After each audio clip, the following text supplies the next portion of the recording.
દ્વારિકાધીશ માગો વિષ આપે 30 મારો દ્વારિકાધીશ મારો રંગીલો રાય રણ છોડ છે ખજાને ક્યાં કાઈ ખોટ છે જય દ્વારિકાધીશ જય દ્વારિકાધીશ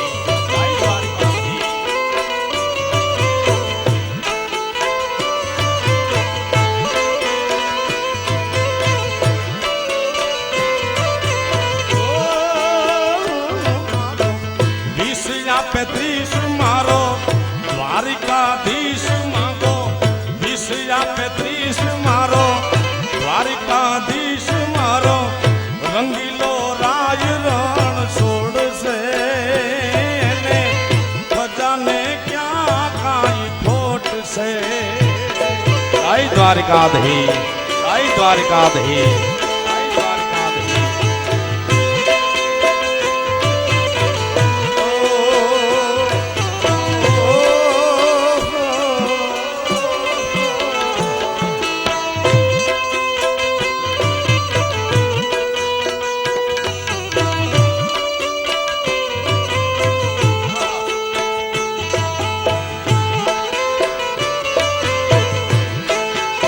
જય દ્વારિકા વાળા જય દ્વારિકા વાળા જય દ્વારિકા વાળા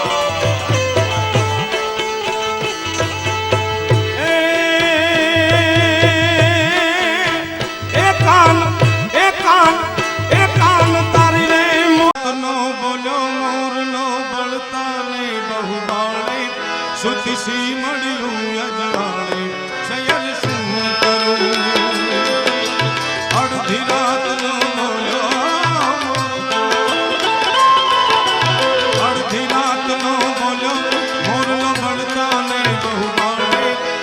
सी मड़ियों अजवाड़े शयन सुन करूं शयन सुन करूं ओ शयन सुन करूं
राधे जय जय राधे श्री राधे जय राधे श्री राधे जय जय राधे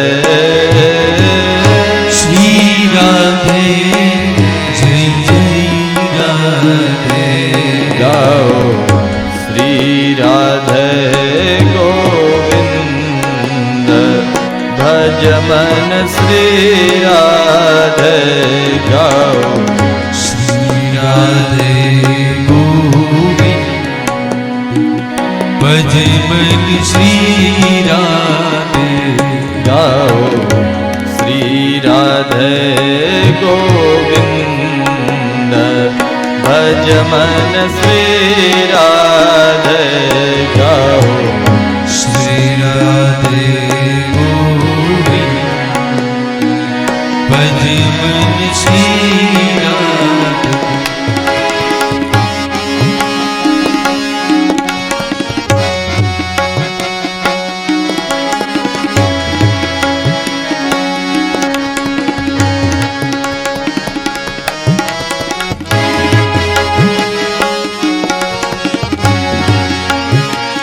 हरि बोल।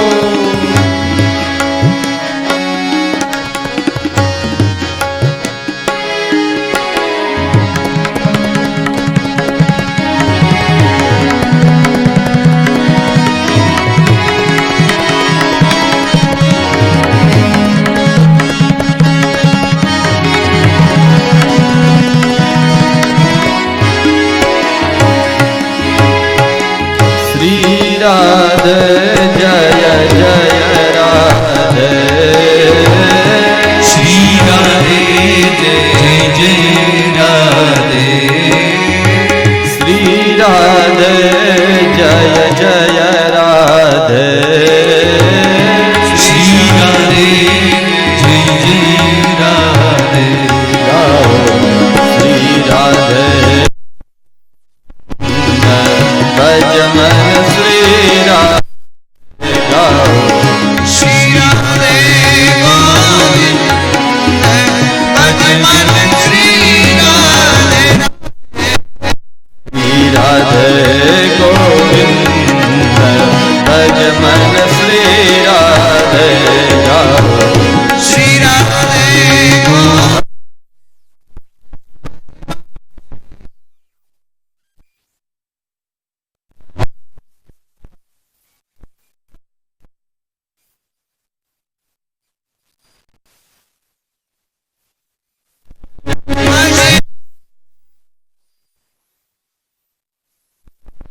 श्री राधे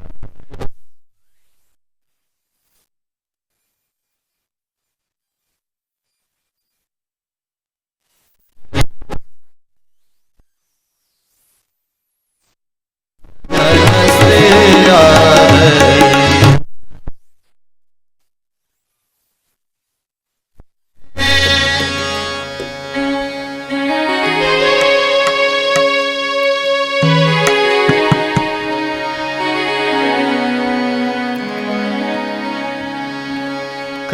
कस्तूरे तिलकं ललाटपटले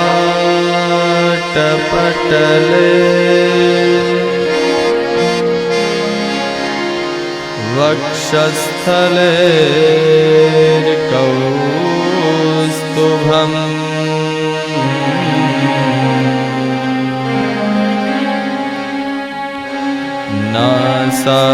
नासाग्रे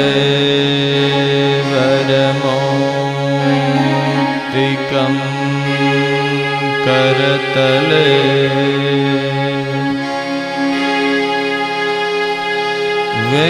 वेणु करे कंकणम्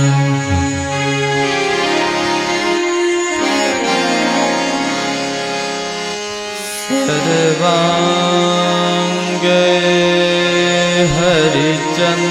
हरिचन्दनं सुललितं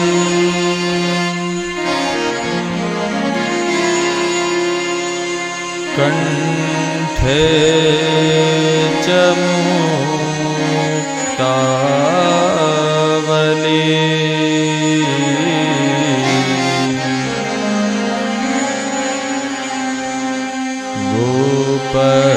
गोपस्त्री परिवेष्टितो विजयते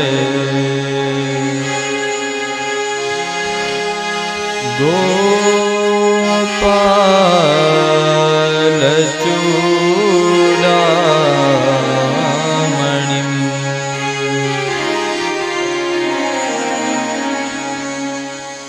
अस्ति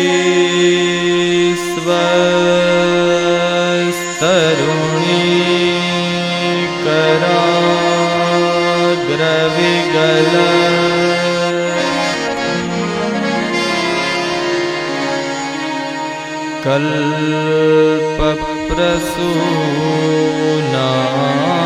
कल्पप्रसूनाप्लुतम्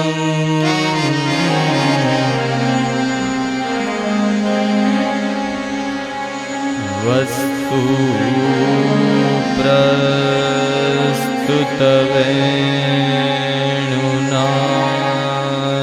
प्रस्तुतवेणुनादलहरी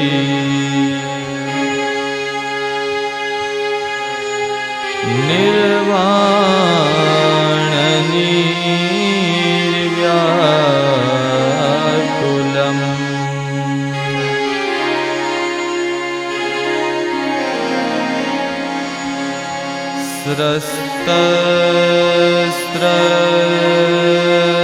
स्रस्तनिपतितम् बद्धनी विपिलस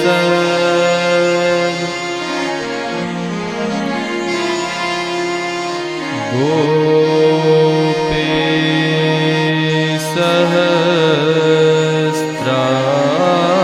सहस्रावृतम्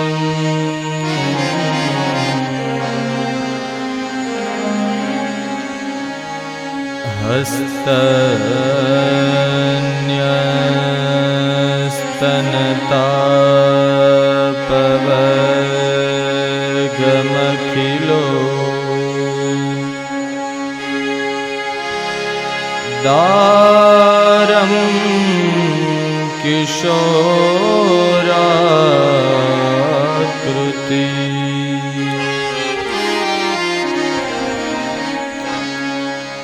अज्ञानं तिमिरान्धस्य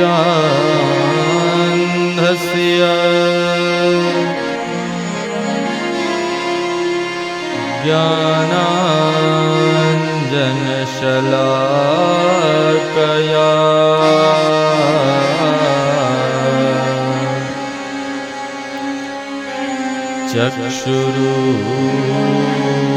चक्षुरुन्मीलितं येन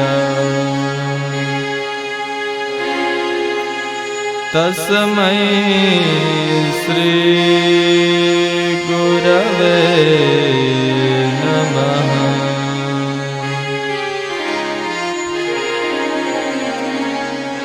तस्मै श्री गुरवे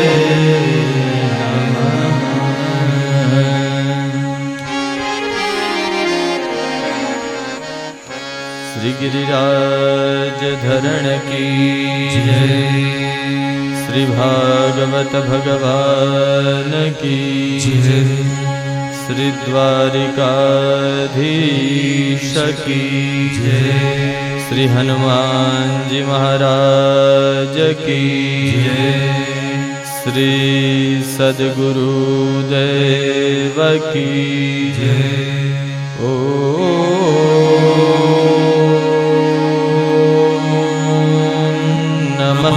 पार्वती पते हर हर महादेव।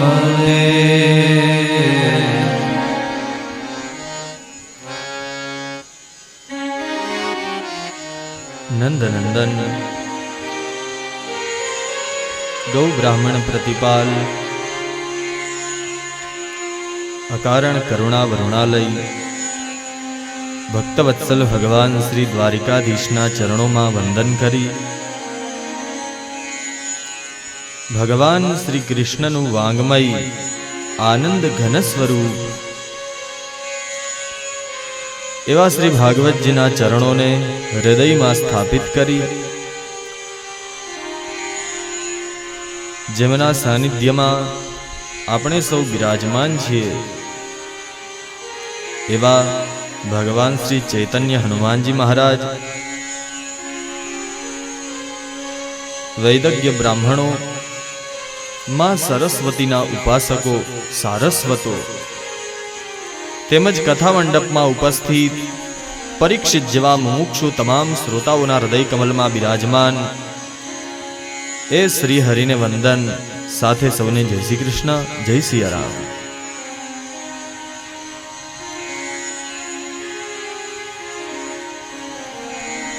महंत श्री धर्मानंद जी तेमज समस्त वडाड़ा गाम आयोजित वडाड़ा गामना समस्त पितृओना मोक्षार्थे आयोजित आ श्रीमद भागवत कथाना प्रथम दिवसना प्रथम सत्रमां भगवाननी लीलाओनुं गुणगान करवा माटे श्रीमद भागवतनुं महात्म्य सांभळवा माटे आपणे सौ मळ्या छीए त्यारे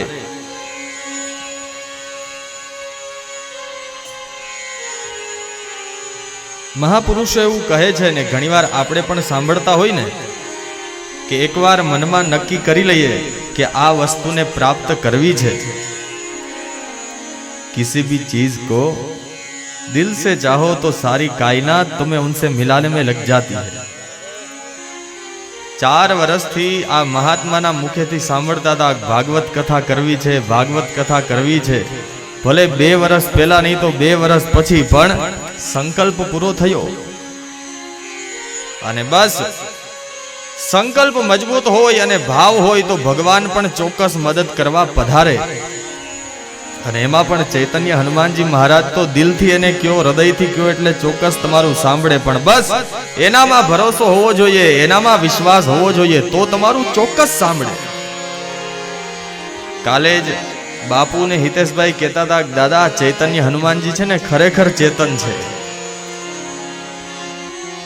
અને જો ભાવ હોય તો પથ્થરમાં પણ પ્રાણ આવી જાય, અને ભાવ ન હોય તો પ્રાણ હોવા છતાં પણ આ માણસ એ પથ્થર જેવો જ છે. અને મહાપુરુષો તો કહે છે શ્રીમદ ભાગવત એ માત્ર ને માત્ર પૈસાથી મળે એવું સાધન નથી, પણ આના માટે તો પુણ્યની જરૂર પડે. અને આજે સવારે જ હું કહેતો તો, ભલે મોડું મળે પણ સારું મળે ને એને પહોંચાય. 2 વર્ષ પહેલા આ જ કથાની તૈયારીઓ થઈ ગઈ હતી, પણ ત્યારે ભગવાનની મરજી નહીં હોય. 2 વર્ષ પછી મળ્યું, પણ ભગવાને કંઈક સારું વિચાર્યું હશે એટલા માટે જ થોડું મોડું મળ્યું. અને ત્યારે કંઈક આપણા પુણ્ય ઘટતા હશે. કારણ શ્રીમદ ભાગવત પોતે જ એવું કહે કે શ્રીમદ ભાગવત એ માત્ર પૈસાથી નહીં, પણ જન્માંતરે ભવેત પુણ્યમ તદા ભાગવતમ લભે. આપણે કહીએ કે જ્યારે પુણ્ય હોય ને ત્યારે કથા સાંભળવા મળે, અને જ્યારે મને તમને કથા સાંભળવાનો મોકો મળે ત્યારે માની લેવું કે હવે આપણા પુણ્યનો ઉદય થયો છે. વિચાર કરો, ખાલી કથા સાંભળવામાં પણ આટલા પુણ્યની જરૂર પડતી હોય, તો જેને નિમિત્ત બનાવી અને ભગવાને આ કથાનું આયોજન કર્યું છે એ બાપુનું કેટલું તપ હશે, એના કેટલા વર્ષોની તપસ્યા હશે કે આજે આવી કથા અહીંયા થાય છે. તો મહાપુરુષો કહે છે કે જ્યારે પુણ્યનો ઉદય થાય ત્યારે શ્રીમદ ભાગવતની કથા સાંભળવા મળે. અને ખાલી કથાનું આયોજન થઈ જાય એનો મતલબ એવો નથી કે આપણે કથા સાંભળી જ શકીએ. નજરની સામે ઘણા બધા દાખલા એવા જોતા હોઈએ કે હજારો માણસો કથા સાંભળતા હોય, પણ પોતે જ કથાનું આયોજન કર્યું હોય, પણ મહેમાનોને મળવામાં અને લોકોના સ્વાગતમાં એવા લાગી જાય કે હજારો લોકો કથા સાંભળી લે, પણ જેણે કથા કરી હોય ને એ કથા ન સાંભળી શકે. અને મહાપુરુષો કહે છે કે આ જગતને તરવા માટેનું સૌથી શ્રેષ્ઠ કલયુગમાં કોઈ સાધન હોય તો એ શ્રીમદ ભાગવત છે. ભગવાને મને તમને પૃથ્વી ઉપર મોકલ્યા શું કામ? કંઈક તો કારણ હશે ને. શાસ્ત્ર કહે છે પ્રયોજનેન વિના નમંદોપી પ્રવર્તતે. કારણ વિના કોઈ મંદ બુદ્ધિનો માણસ પણ કઈ કામ નથી કરતો. તો ભગવાને મને તમને અહીંયા શું કામ મોકલ્યા એ આપણને ખબર છે. બસ બીજું કાંઈ જણાય કે ન જણાય, કથાઓ ન સંભળાય તો કાંઈ નહીં, પણ ભગવાને અહીંયા હું કામ મોકલ્યા ને એ સમજાઈ જાય ને તો પણ મારો ને તમારો બેડો પાર થઈ જશે. શાસ્ત્રમાં કહ્યું કે કદાચ 84 લાખ જન્મ મળે પણ માણસનો દેહ, માણસનું શરીર ભગવાન માત્ર ને માત્ર મોક્ષ મેળવવા અને ભગવાનનું ભજન કરવા માટે આપે છે.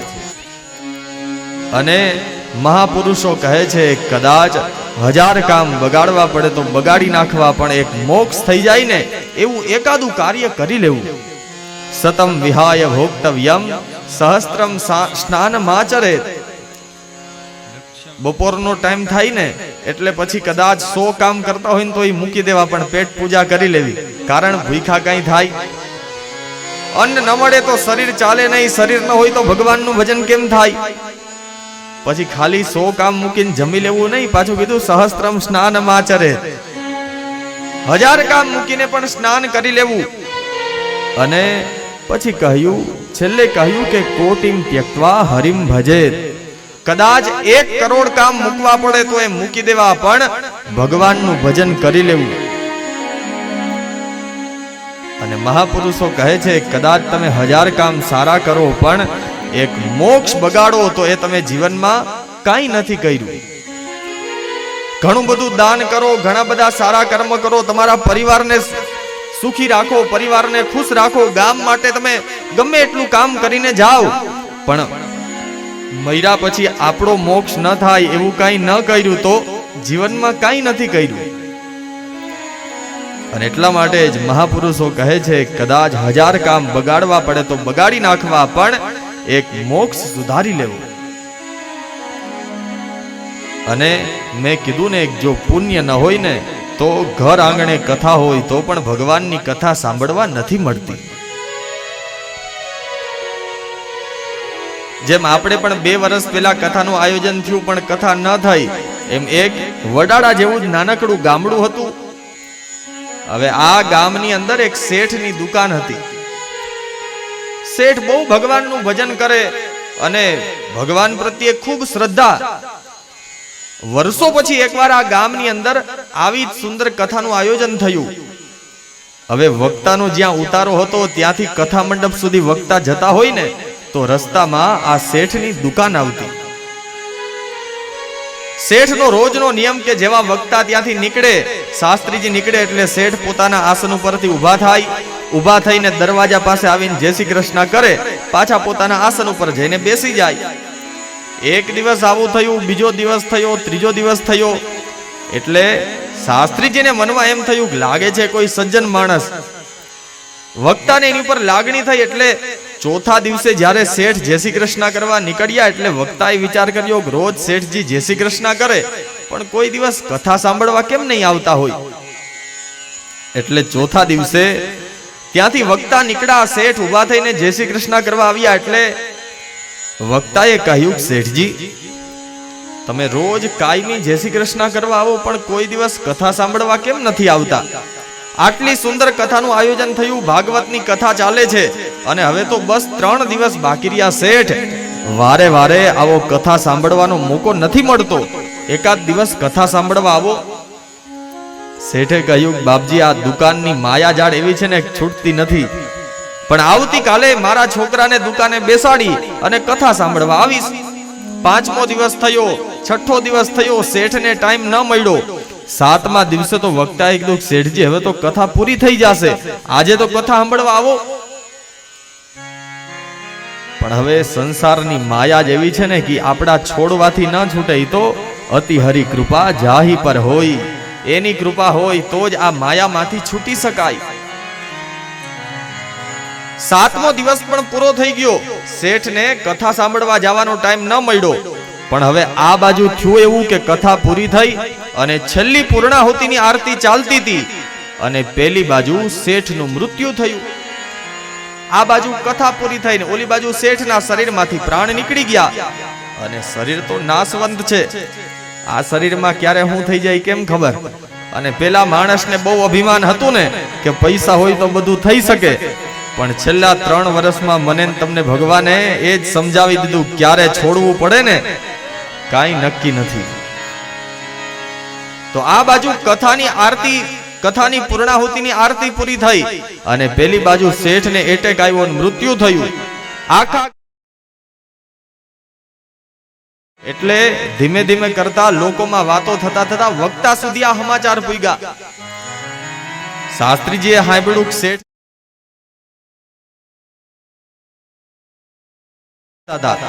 અને ઓલી બાજુ વક્તા ભાગવતજીની પોથી લઈને શેઠજીને જ્યાં હુવડાવ્યા હતા ને જમીન ઉપર ન્યા પૂગી ગયા. શેઠને બધા અગ્નિ સંસ્કાર કરવાની તૈયારી કરતા હતા. આ બાજુ શેઠને સ્મશાને લઈ જવાની તૈયારીઓ થતી હતી ને વક્તાએ ત્યાં ભાગવતની કથા શરૂ કરી. કથા વક્તા કરતા હતા એટલે ગામ લોકો જેમ તેમ બોલવા લાગ્યા, શાસ્ત્રીજી તમે 7 દિવસ સુધી બધાને ઉપદેશ આપતા હતા કે આમ જીવવું જોઈએ, આ કરાય, આ ન કરાય, અને તમને એટલી ખબર નથી પડતી કે અહીંયા આ માણસનું મૃત્યુ થયું, પેલા એને અગ્નિ સંસ્કાર કરવા લઈ જવાય, તમે અત્યારે કથા સંભળાવો છો.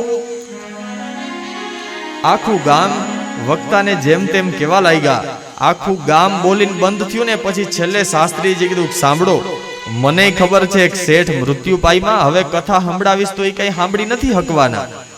કોઈ માણસનું મૃત્યુ થાય, કોઈ માણસ મૃત્યુ પામે તો પેલા એનો અગ્નિ સંસ્કાર કરવાનો હોય, પણ જ્યાં સુધી શેઠ જીવતા હતા ને ત્યાં સુધી કોઈ દિવસ એને ટાઈમ ન મળ્યો, કોઈ દિવસ નવરા ન થયા.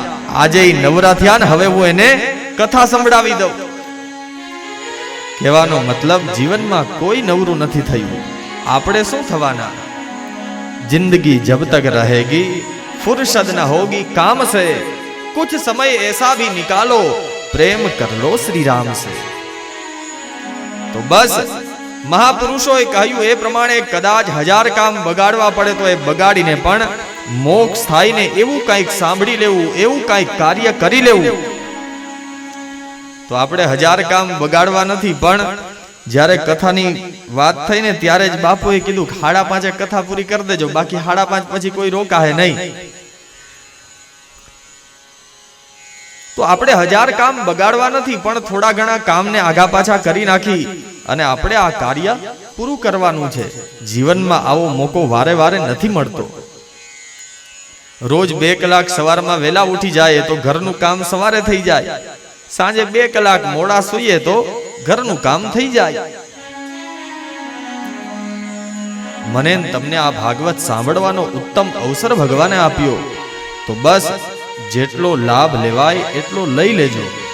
બાકી તો કથા મારે પૂરી કરવાની જ છે અને બાપુએ આયોજન કર્યું તો એની હાજરી આપવી જ પડશે. પણ ગંગાનો પ્રવાહ વહેતો હોય, કેટલું પાન કરવું એ આપણી ઉપર હોય. તો શ્રીમદ ભાગવતની શરૂઆતમાં સૌથી પહેલા વ્યાસજીએ શ્રીમદ ભાગવતનું મહાત્મ્ય બતાવ્યું. ક્યાંય પણ કથા હોય એટલે પહેલા દિવસે મહાત્મ્ય ગોરબાપા સંભળાવે. આપણને મનમાં એવું ન થાય કે આ મહાત્મ્ય શું કામ, સીધું ભાગવત જ શરૂ કરાય ને. પણ વ્યાસજીને ખબર હતી જ્યાં સુધી શ્રીમદ ભાગવતનું મહત્વ નહીં સમજાય ત્યાં સુધી લોકોને આની કિંમત ક્યારેય ખબર નહીં પડે. એક નાનકડું બાળક રમતું હોય, હારી ઘઉં ને માંડવી થયા હોય ને માંડવીનો હિસાબ આવે અને આપણે ગુલાબી નોટું ગણતા હોઈએ અને બાજુમાંથી આપણો 5 વર્ષનો નાનો દીકરો આવીને 2000 ની નોટ લઈને રમતો હોય, આપણે શું કરીએ? એના હાથમાં નોટ રેવા દેવું, લઈ લેવું? તમે હોય તો શું કરો? લઈ લ્યો કે એને રમવા દો? આપણે લઈ લઈએ ને. શું કામ? આપણને પૈસા કરતા છોકરો વધારે વાલો છે. આપણને 2000 ની નોટની કિંમત છે કે કેટલો પરસેવો પડે ને ત્યારે આ 2000 રૂપિયા થાય. જ્યારે બાળકને પૈસાની કિંમત ખબર નથી, એમ મને તમને પણ જ્યાં સુધી આ ભાગવતનું મહત્વ નહીં સમજાય ત્યાં સુધી ભાગવત કેટલું મૂલ્યવાન છે એ ખબર નહીં પડે. અને એટલા માટે શ્રીમદ ભાગવતનું મહાત્મ્ય પહેલા બતાવ્યું કે પહેલા મહાત્મ્ય સાંભળો, ત્યાર પછી શ્રીમદ ભાગવત સાંભળવામાં શ્રદ્ધા જાગે. હવે જ્યારે વ્યાસજીએ કીધું કે શ્રીમદ ભાગવતનું મહત્વ બતાવવાનું છે, જ્યારે ભાગવતનું મહત્વ બતાવવાની વાત આવી એટલે 2 પુરાણો આગળ આવ્યા. કારણ મોટો માણસ હોય ને એ કોઈ દિવસ પોતાના વખાણ પોતે ન કરે. અને આમ પણ મહાપુરુષો કહે છે કે તમે કઈ સારું કાર્ય કર્યું હોય અને તમે તમારા વખાણ કરો તો એમાં તમારા કાર્યની મહાનતા નથી. પણ જ્યારે બીજા લોકો કહે કે આણે કથામાં તન મન ધનથી સેવા આપી, બીજા લોકો જ્યારે તમારા વખાણ કરે ને ત્યારે તમારા કાર્યની મહાનતા છે. બાકી તો પોતે પોતાના વખાણ કરે તો એ તો આત્મશ્લાઘા કહેવાય. અને મહાપુરુષો, મોટો માણસ કોઈ દિવસ પોતાના વખાણ પોતાના મોઢે ન કરે. કદાચ કરોડો રૂપિયાનો કિંમતી હીરો હોય ને, આ હીરો ક્યારેય પોતાના વખાણ પોતાની કિંમત પોતાના મોઢે ન કહે. પણ એ હીરાને જ્યારે કોઈ ઝવેરીની પાસે લઈ જાવ, આ ઝવેરી હાથમાં લઈ એ હીરાને જોઈને એની કિંમત કરે કે આ તો કરોડો રૂપિયાનો કિંમતી હીરો છે. એમ મોટો માણસ ક્યારેય પોતાની જાતના વખાણ પોતે ન કરે. બડા બડાઈ ના કરે, બડા ન બોલે બોલ, हीरा मुख से ना कहे, लाख हमारा मोल. મોટો માણસ ક્યારેય પોતાની જાતના વખાણ પોતે ન કરે. એમ શ્રીમદ ભાગવતે પોતે પોતાના વખાણ નથી કર્યા. પણ જ્યારે વ્યાસજીએ કહ્યું કે શ્રીમદ ભાગવતનું મહાત્મ્ય ગાવાનું છે, ત્યારે પદ્મ પુરાણ અને સ્કંદ પુરાણે કહ્યું કે અમે શ્રીમદ ભાગવતના વખાણ લોકોની સામે કરશું, અમે શ્રીમદ ભાગવતનું મહત્વ લોકોને સમજાવશું. તો 6 અધ્યાયમાં પદ્મ પુરાણમાં શ્રીમદ ભાગવતનું મહાત્મ્ય બતાવ્યું. મહાત્મ્યની શરૂઆતમાં સૌથી પહેલા ભગવાન શ્રી કૃષ્ણને નમસ્કાર કર્યા. ભગવાન કૃષ્ણને વંદન કરી અને વ્યાસજી શ્રીમદ ભાગવતના પ્રથમ શ્લોકમાં લખે, સચ્ચિદાનંદ રૂપાય વિશ્વોત્પત્યાદિ હેતવે તાપત્રય વિનાશાય શ્રી કૃષ્ણાય શ્રી કૃષ્ણાય વયમ નમઃ. પહેલા શ્લોકમાં કહ્યું કે શ્રી કૃષ્ણને અમે નમસ્કાર કરીએ છીએ. હવે ભગવાન કૃષ્ણને તો નમસ્કાર કર્યા, પણ એ શ્રી કૃષ્ણ કેવા છે? તમારે કોઈ વ્યક્તિનો પરિચય જોતો હોય ને તો એની 3 વસ્તુ જોવી પડે.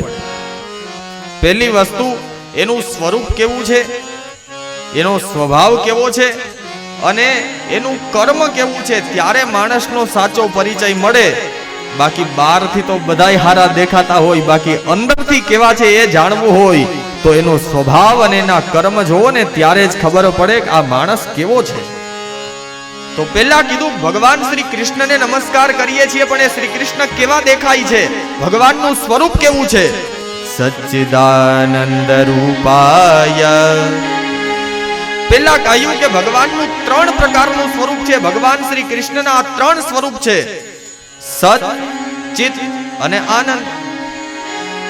હવે પહેલું સ્વરૂપ એટલે સત. સત તો આપણે સમજી શકીએ ભગવાન સત્ય સ્વરૂપ છે. હવે જ્યારે સત્યની વાત આવે ને એટલે મને ને તમને પહેલો વિચાર એ આવે કે જીવનમાં સત્ય બોલીએ ને તો જ ભગવાન મળે.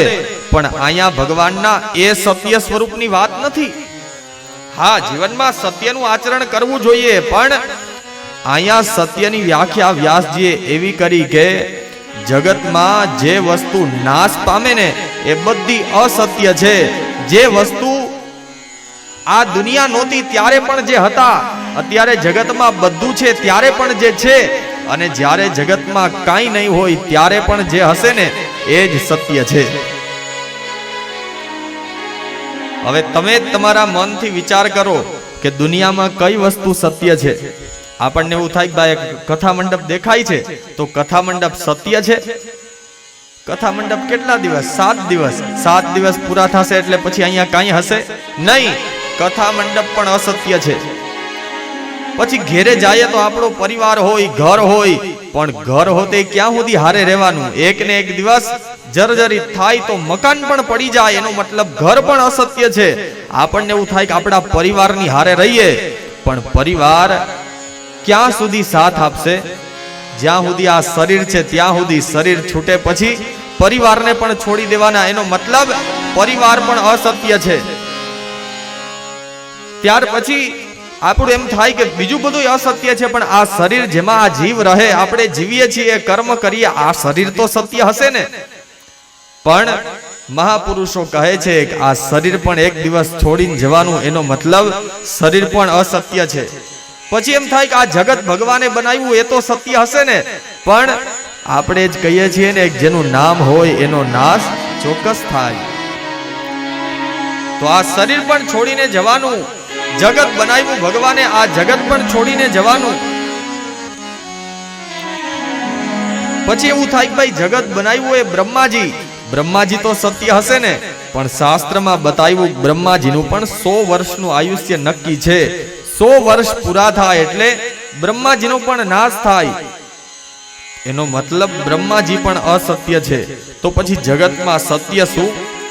ભગવાન નારાયણ શ્રી કૃષ્ણ છે. આ જગતમાં કાંઈ પણ નહોતું ત્યારે પણ એ તો હતા જ. અત્યારે જગતમાં બધું છે તો પણ કોઈને કોઈ સ્વરૂપે એ બેઠેલા જ છે. અને એમાંય ભાગવતની કથા ચાલતી હોય ને ત્યાં તો ભગવાન કોઈને કોઈ સ્વરૂપે ચોક્કસ પધારે. બાકી તો વિચાર કરો, 7 દિવસનું આવું ભગીરથ કાર્ય, પણ ભાવ હોય તો ભગવાન કોઈને કોઈ સ્વરૂપે ચોક્કસ પધારે. અને એમાંય આ તો ચૈતન્ય હનુમાનજી મહારાજની ભૂમિ, અને એમાં પણ ભગવાન શ્રી કૃષ્ણની અથવા તો ભગવાનની કથા ચાલતી હોય ને, ત્યાં બીજું કોઈ આવે કે ન આવે પણ હનુમાનજી તો ચોક્કસ પધારે.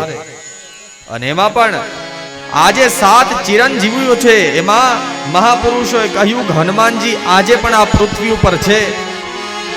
જ્યારે ભગવાન ઉપર જતા હતા બધાને સાથે લઈ ગયા, પણ હનુમાનજીને અહીંયા રાખતા ગયા. કારણ હનુમાનજીને કહ્યું તમારે મારી ભક્તિનો પ્રચાર કરવાનો, કલયુગમાં લોકો સુધી મારું નામ પહોંચાડવાનું. હે દુઃખ ભંજન મારુત નંદન, सुन लो मेरी पुकार, पवन सुत नदी बार बार, पवन सुत नदी बार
જ્યાં કથા ચાલતી હોય ત્યાં બીજું કોઈ આવે કે ના આવે પણ હનુમાનજી તો ચોક્કસ પધારે.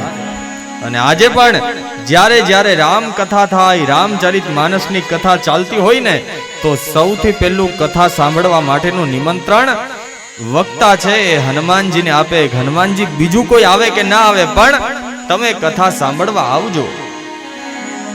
આઈએ હનુમંત બિરાજીએ, કથા કહું મતિ અનુસાર, પ્રેમ સહિત ગાદી ધરું પધારીએ પવન કુમાર. જ્યાં કથા ચાલતી હોય ત્યાં હનુમાનજી કોઈ ને કોઈ સ્વરૂપે આવે. અને એમાં પણ 7 છે ને 7 વ્યક્તિઓ ચિરંજીવી છે.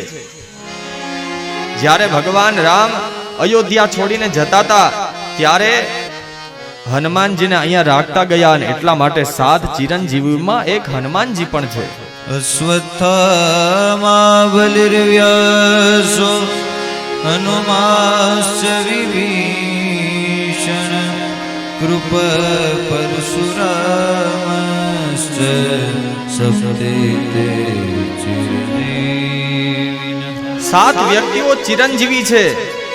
જ્યાં સુધી આ પૃથ્વી રહે ત્યાં સુધી એમને રહેવા માટેનું ભગવાને વરદાન આપ્યું છે. એક અશ્વત્થામા, દ્રોણાચાર્યના પુત્ર અશ્વત્થામા. આજે ગિરનારમાં ઘણા બધા લોકોને અશ્વત્થામાના પણ દર્શન થાય. જ્યારે પ્રથમ સ્કંદની કથામાં અશ્વત્થામાનું ચરિત્ર આવશે ત્યારે હું તમને સંભળાવીશ. અશ્વત્થામા, બલિ, વ્યાસ, હનુમાનજી, વિભીષણ, કૃપાચાર્ય અને પરશુરામ, આ 7 વ્યક્તિઓ ચિરંજીવી છે. તો જ્યાં કથા ચાલતી હોય ત્યાં ભગવાન કોઈ ને કોઈ સ્વરૂપે ચોક્કસ પધારે.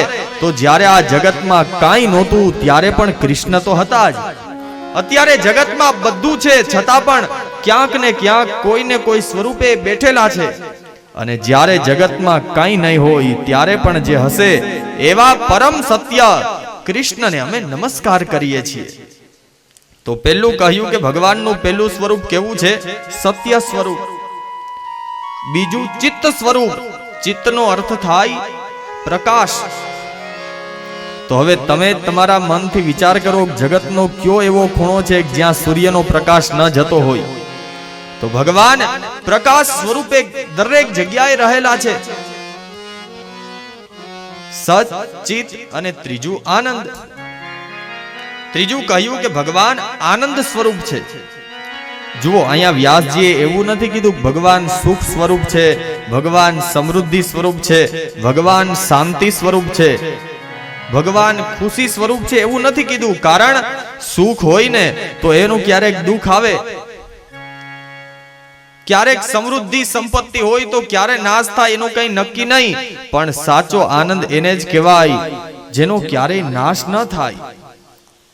સુખ હોય તો એની સામે દુઃખ હોય, પણ આનંદનો કોઈ વિરુદ્ધાર્થી શબ્દ જ નથી. અને તમે પૈસા દઈને સુખ ખરીદી શકો.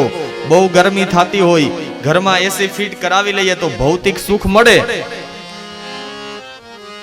ભૌતિક સુખ હોય, સુવા માટેની વસ્તુ હોય, પણ નિદ્રા ક્યાં લેવા જાવી? જમવા માટેની વસ્તુ હોય, પણ ભૂખ ક્યાંથી ખરીદી શકાય? બસ એમ સુખ છે એનો નાશ થાય. એસી ફિટ કરાવવાથી શરીરનું સુખ મળે, ભૌતિક સુખ મળે, પણ સાચો આનંદ છે એ તો હૃદયમાંથી જ પ્રગટ થાય. અને અત્યારે આપણે જેને આનંદ કહીએ ને, રવિવાર હોય ને ઉપલેટા બે માણસ જાય ફરવા, અને પછી પાણીપુરીની રેકડીએ પાણીપુરી ખાઈને પછી કહે કે આજ તો બહુ આનંદ આવી ગયો.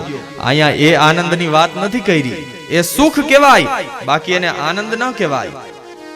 કાંઈ ન હોય છતાં પણ હૃદય પ્રસન્ન હોય ને એને જ સાચો આનંદ કહેવાય. ને સાચો આનંદ માત્ર પૈસાથી નહીં મળે.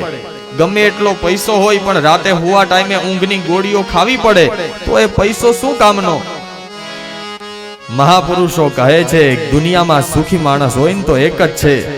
ન ચેન્દ્રસ્ય સુખમ કિંચિત ન સુખમ ચક્રવર્તિનઃ સુખમસ્તિ વિરક્તસ્ય મુનેરેકાંત જીવિનઃ. મહાપુરુષો કહે કે નચેન્દ્રસ્ય સુખમ કિંચિત. સ્વર્ગનો રાજા છે ઇન્દ્ર, એ પણ સુખી નથી. ન સુખમ ચક્રવર્તિનઃ. કદાચ કોઈ ચક્રવર્તી સમ્રાટ રાજા હોય ને તો એ સુખી નથી. તો દુનિયામાં સુખી કોણ? સુખમસ્તિ વિરક્તસ્ય મુનેરેકાંત જીવિનઃ.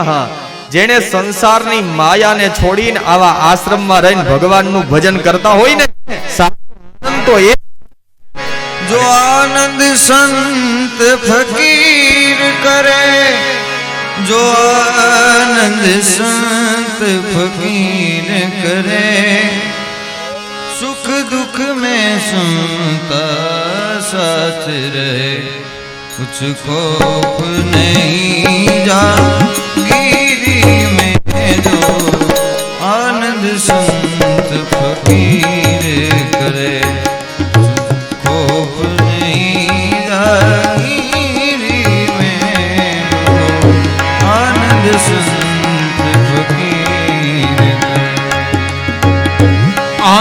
संत फकीर करे ओ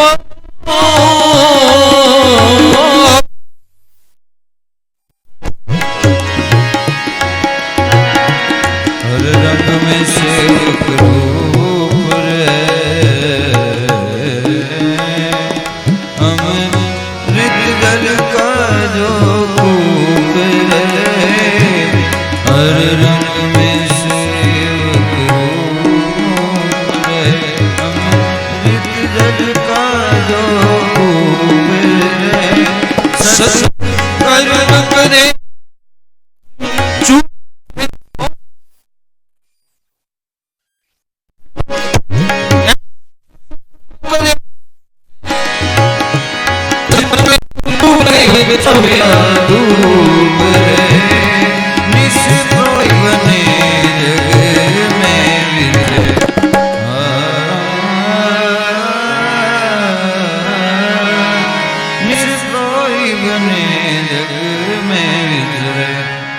करे जाति में आनंद संत सब मीर करे यीशु आनंद नाई अमीरी ने जो संत फकीर करे ओ आनंद संत फकीर करे।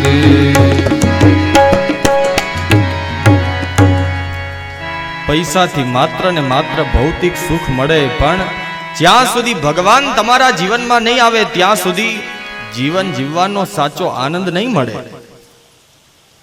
મહાપુરુષો કહે છે જેણે આ સંસારની વિરક્તિને છોડી એકાંતમાં રહી અને જે ભગવાનનું ભજન કરે એ જ દુનિયાનો સૌથી સુખી માણસ છે.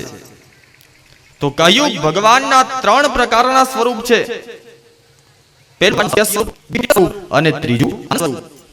કહ્યું ભગવાનનો સ્વભાવ શું છે? તો કહ્યું તાપત્રય વિનાશાય. દુનિયાના દરેક જીવના 3 પ્રકારના તાપ હોય, આદિ દૈવિક, આદિ ભૌતિક અને આધ્યાત્મિક. 3 પ્રકારના તાપનો નાશ કરવો એ ભગવાનનું સ્વરૂપ છે.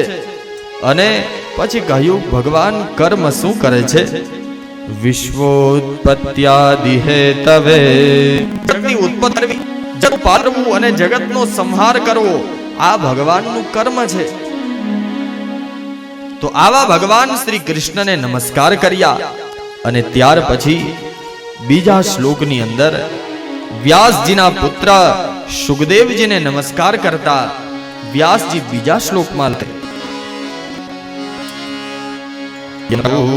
વ્રજંતમનુપેતમપેતકૃત્યં દ્વૈપાયનો વિરહકાતર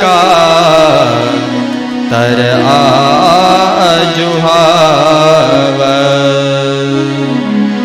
પુત્રેતિ તન્મયતયા તરવો વિનેદો તં સર્વભૂતહૃદયં મુનિમાનતો. તમ સર્વભૂત હૃદયમ મુનિમાનતોસ્મિ. દરેક જીવના હૃદયમાં રહેનારા એવા સુખદેવજીને નમસ્કાર કર્યા. અને આ સુખદેવજી કેવા છે?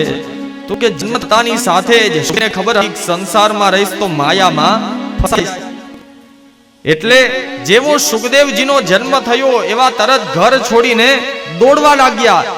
હવે દીકરાનો જન્મ થતાની સાથે જ ઘર છોડીને દોડવા લાગ્યો. એટલે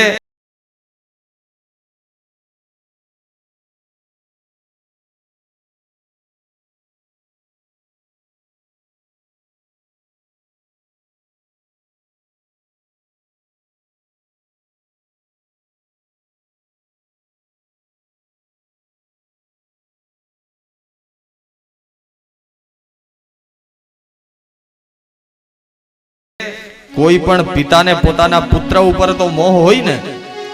એટલે વ્યાસજીને પુત્ર મોહના લીધે સુખદેવજીની પાછળ દોડ્યા. હે પુત્ર સુખ તું રોકાઈ જા, હે દીકરા સુખ તું રોકાઈ જા.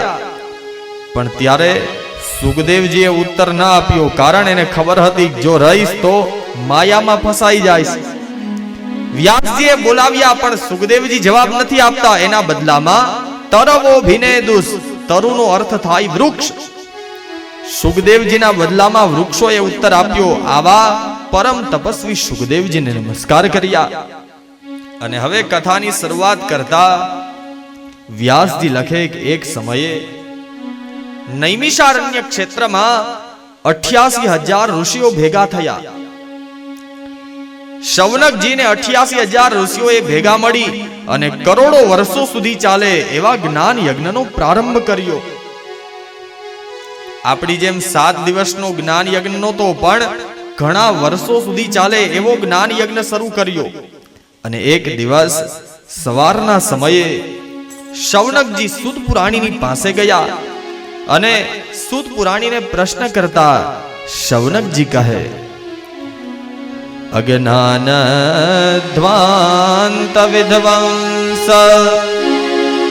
કોટિ સૂર્ય સમાપ્રભમ સુતાખ્યાહિ કથાસારમ મમ કર્ણરસાયનમ. શૌનકજી કહે, સુત પુરાણી, જ્યારે જેમ સવાર થાય અને સૂર્યોદય થાય, રાત્રિનો અંધકાર હોય ત્યારે બધા લોકો સૂતા હોય, પણ જેવો સૂર્યોદય થાય ને એટલે ઘણી બધી વસ્તુ છે ને એ પૃથ્વી ઉપરથી ચાલી જાય. એક તો સૂર્યોદય થાય એટલે અંધકાર જતો રહે, આખી રાત અંધારું હોય, પણ જેવો સૂર્યોદય થાય એટલે પૃથ્વી ઉપરથી અંધકાર ચાલ્યો જાય. જેવો સૂર્યોદય થાય એટલે લોકો ઉઠીને પોતાના કાર્યમાં લાગી જાય, એટલે શરીરમાંથી આળસ જાય. જેવો સૂર્યોદય થાય એટલે તપસ્વીઓ ભગવાનનું તપ શરૂ કરે. એમ હે સુત પુરાણી, અમારા આ શરીરમાં, અમારા જીવનમાં પણ અજ્ઞાન રૂપી અંધકાર છે. આ અંધકારને દૂર કરવો હોય તો સૂર્યના પ્રકાશથી દૂર કરી શકાય, પણ સુતાખ્યાહિ કથાસારમ મમ કર્ણરસાયનમ. કથાઓ તો ખૂબ સાંભળી, પણ હવે કથા નથી સાંભળવી, હવે કથાનો સાર સંભળાવો. અને ખાલી કથા સાંભળી લેવાથી કઈ કથા સાંભળવાનું પુણ્ય નથી મળી જતું. જ્યાં કથાનું મહત્વ શું છે, કથામાં શું કહેવા માંગે છે, સાર ન સમજાય. બાકી તો ઓની જેમ કે શાસ્ત્રીજીનું કઈ ગોરબાપાનું લેવાય નહીં ને, એટલે આઈનું બધું સાંભળીને આયા નાયા પાછા આપણે મૂકતા જાય. તો પછી ઓની જેમ થાય, કથા સુણી સુણી ફૂટ્યા કાન, તોય અખાના આવ્યું બ્રહ્મ જ્ઞાન. કહ્યું કથાઓ તો ખૂબ સાંભળી, પણ હવે મારે કથા નથી સાંભળવી, હવે બધી કથાઓનો મને સાર સંભળાવો. અને એવું કંઈક શાસ્ત્ર સંભળાવો કે જે અમારા દરેક જીવને ઔષધિ રૂપી, રસાયણ રૂપી થઈ જાય. આપણને એવું થાય કે ભાઈ રસાયણનો અર્થ થાય દવા. દવાની માણસને ક્યારે જરૂર પડે? કંઈક રોગ હોય તો જ દવા પીવી ગમે ને, બાકી કોઈને દવા પીવાનો શોખ હોય? તો સૌનકજીને એવી તો કઈ બીમારી હશે કે એણે કહ્યું કે અમારા કાનને ઔષધિ રૂપી હોય એવું કંઈક શાસ્ત્ર સંભળાવો. તો આ રોગ છે ને એ ખાલી સૌનકજીને હતો એવું જ નથી, મને તમને બધાને આ રોગ છે. અને કોરોના હારો હતો, 15 દિવસે એના લક્ષણ તો દેખાય, પણ આ રોગ એવો છે આખી જિંદગી વહી જાય ને તોય આના લક્ષણ દેખાતા નથી. અને મને તમને બધાને આ રોગ છે. અને આ રોગ એટલે બીજો કોઈ નહીં પણ ભવરોગ. પૃથ્વી ઉપર જન્મ લેવાનો, વળી પાછા પોતાના કર્મ કરવાના, અને કાંઈ સારું કામ કર્યું ન હોય એટલે પાછા ભગવાન પાસે જાય, પછી ઉપર જાય ને પછી ભગવાને કે જેમ ન્યા તારી કઈ જરૂર નથી, મારે કઈ જરૂર નથી, ન્યાથી વળી પાછા ધક્કો મારે. આ જન્મ મરણનો રોગ છે, એમાંથી મુક્ત કરાવી શકે એવી ઔષધિ રૂપી કોઈ શાસ્ત્ર સંભળાવો. અને પછી કહ્યું, ગુરુદેવ ભક્તિ, જ્ઞાન અને વૈરાગ્ય તો આવી જાય, પણ ભક્તિ, જ્ઞાન અને વૈરાગ્યથી પ્રાપ્ત થનારા વિવેકમાં કઈ રીતે વૃદ્ધિ થાય એ સંભળાવો. અને આગળ પ્રશ્ન કરતા કહે, ભક્તિ જ્ઞાન વિરાગાપ્તો વિવેકો વર્ધતે મહાન માયા મોહ નિરાસસ્ત વૈષ્ણવૈર્યતે કથમ. કહ્યું ભક્તિ, જ્ઞાન અને વૈરાગ્યથી વિવેક કઈ રીતે પ્રાપ્ત થાય એ અમને સંભળાવો. અને જીવનમાં બધું મળી જાય, પણ જ્યાં સુધી વિવેક ન હોય ને ત્યાં સુધી દરેક વસ્તુ નકામી છે. વિવેકનો અર્થ એ થાય કે સારું શું અને ખરાબ શું એ સમજવાની બુદ્ધિ એટલે વિવેક. બાકી અભિમાન છે. જુઓ, વિવેક ન હોય ને તો કોઈ પણ સારી વસ્તુ હોય એનો દુરુપયોગ થશે. વિવેક હોય તો જ સારી વસ્તુ સારા રસ્તે વપરાશે. બાકી માણસને અભિમાન ખાલી પૈસાનું જ આવે એવું નથી. વધારે પડતો પૈસો હોય પણ વિવેક ન હોય તો પૈસાનું પણ અભિમાન આવી જાય. બહુ ભણ્યા હોય, બહુ શાસ્ત્રોની ખબર પડતી હોય, પણ વિવેક ન હોય તો શાસ્ત્ર ભણવાનું પણ અભિમાન આવી જાય. બીજું કઈ ન હોય, મોટો બંગલો હોય, ગાડી હોય તો એનું પણ અભિમાન આવી જાય. ભગવાને બીજું કઈ ન દીધું હોય પણ સારું સ્વરૂપ દીધું હોય ને, વિવેક ન હોય તો એનું પણ અભિમાન આવી જાય. અને એટલું જ નહીં, પણ જો ભગવાનનું ભજન કરતા હોય, ભગવાનમાં ભક્તિ થઈ જાય, પણ જો વિવેક ન હોય તો ભક્તિનું પણ અભિમાન આવી જાય. અને મહાપુરુષો કહે છે, કલ્પવૃક્ષ ભલે ગમે એટલું સારું હોય છતાં પણ શાસ્ત્રમાં કલ્પવૃક્ષને એની બહુ કિંમત નથી. કારણ એની પાસે બધું દેવાની શક્તિ છે, પણ એના જીવનમાં વિવેક નથી. તમે કલ્પવૃક્ષની પાસે જે કંઈ માંગો ને એ બધું તમને આપી દે, પણ શું આપવું ને શું ન આપવું ને એ કલ્પવૃક્ષને ખબર નથી. એક બહુ સુંદર કથા છે. એક માણસ ધોમ ધકતો તાપ હતો અને ચાલીને જતો તો. બહુ તડકો લાગ્યો ને એટલે પછી રસ્તામાં એક વૃક્ષ જોયું. વિચાર્યું કે આ ઝાડવા નીચે બેસીને થોડીક વાર આરામ કરી લઉં, થોડી વાર વિશ્રામ કરી લઉં. ઝાડવા નીચે બેઠો, ત્યાં માણસે વિચાર કર્યો, છાંયો તો બહુ સારો છે, પણ આટલું હાલીને આવ્યો તડકાનો, તરસ બહુ લાગી છે, ક્યાંય પાણી દેખાતું નથી.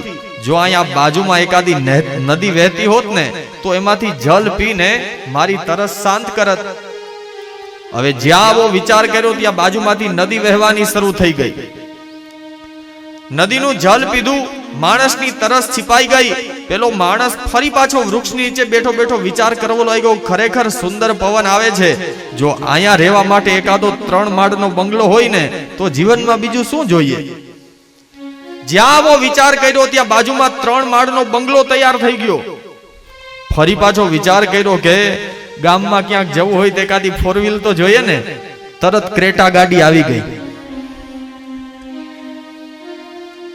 હવે આ માણસ છે એ બંગલામાં બેઠો તો, અને એમાં ઝૂલા ઉપર ઝૂલતા ઝૂલતા વિચાર આવ્યો કે આટલો મોટો બંગલો તો ભગવાને આપી દીધો, પણ ન કરે નારાયણને કદાચ આજ 3 માળનો બંગલો મારી માથે પડે અને આની નીચે જ હું દબાઈ જાઉં તો એ જ ક્ષણે આ બંગલો છે એ પડ્યો. 3 માળના બંગલાની નીચે ઓલો માણસ દબાઈ અને મૃત્યુ પામ્યો. આ માણસ જે ઝાડવાની નીચે, જે વૃક્ષની નીચે બેઠો તો ને એ કલ્પ વૃક્ષ હતું. એટલે જે માગ્યું એ મળ્યું. નદી માગી તો નદી વહેવા માંડી, બંગલો માગ્યો તો 3 માળનો બંગલો તૈયાર થઈ ગયો. કલ્પ વૃક્ષે આ માણસને બધું આપી દીધું, પણ જ્યારે આ માણસે મૃત્યુ માગ્યું તો કલ્પ વૃક્ષે એને મૃત્યુ પણ આપી દીધું. કહેવાનો મતલબ, કલ્પ વૃક્ષની પાસે બધું દેવાની શક્તિ છે, પણ હું આપવું ને હું ન આપવું એની ખબર, એનો વિવેક નથી. તો ખાલી ભક્તિ, જ્ઞાન અને વૈરાગ્ય આવી જાય, પણ વિવેક ન હોય તો બધી વસ્તુ નકામી. એટલા માટે કહ્યું, ગુરુદેવ હવે અમને એવી કોઈ કથા સંભળાવો કે જેનાથી ભક્તિ, જ્ઞાન અને વૈરાગ્યની સાથે સાથે વિવેકમાં પણ વૃદ્ધિ થાય. અને અત્યારે સમય પ્રમાણે કલયુગના લીધે દરેક જીવ આસુરી સંપત્તિના થઈ ગયા છે. એને દેવી સંપત્તિના બનાવવા હોય, દરેક માણસમાં સત્વગુણને પ્રગટ કરવો હોય તો શું કરવું એ સંભળાવો. અને ત્યારે શૌનકજીના પ્રશ્નો સાંભળી અને હવે સુત પુરાણી બોલવાની શરૂઆત કરે. સાંભળો શૌનકાદિ ઋષિઓ. પ્રીતિ શૌનક ચિત્તે તે યતો વચમી વિચાર્ય ચ સર્વ સિદ્ધાંત નિષ્પન્નમ સંસાર ભયનાશનમ. કયું સાંભળો ઋષિઓ. હવે હું તમને સર્વ સિદ્ધાંત નિષ્પન્નમ, બધા શાસ્ત્રો તો સંભળાવી દીધા, પણ હવે બધા શાસ્ત્રોનો સાર સંભળાવું છું. અને આનાથી શું થશે? દરેક માણસનું મૃત્યુ થવાનું એ તો બધાને ખબર છે, મરવું તો પડે જ, પણ આ કથા સાંભળી લેશો તો સંસાર ભયનાશનમ, તમને સંસારનો કે મરવાનો ડર નહીં રહે. અને સાંભળો, મનને પવિત્ર કરવું હોય એના માટેના આના સિવાય બીજો કોઈ ઉપાય નથી. એ તસ્માદ અપરમ કિંચિન મનઃ શુદ્ધ્યેન વિદ્યતે જન્માંતરે ભવેત પુણ્યમ તદાવાગતમ લવે. એ તસ્માદ અપરમ કિંચિન મનઃ શુદ્ધ્યેન વિદ્યતે. માણસના મનને પવિત્ર કરવું હોય તો શ્રીમદ ભાગવત સિવાય બીજો કોઈ ઉપાય નથી. પતંજલિ વાળાએ આટલા બધા હાબુ બનાવ્યા, તમને ચંદનનો સાબુ આપે ને લીમડાનો સાબુ આપે, પણ મનને પવિત્ર કરવા માટેનો એક જ રસ્તો શ્રીમદ ભાગવત થી બીજું મનને પવિત્ર કરી શકે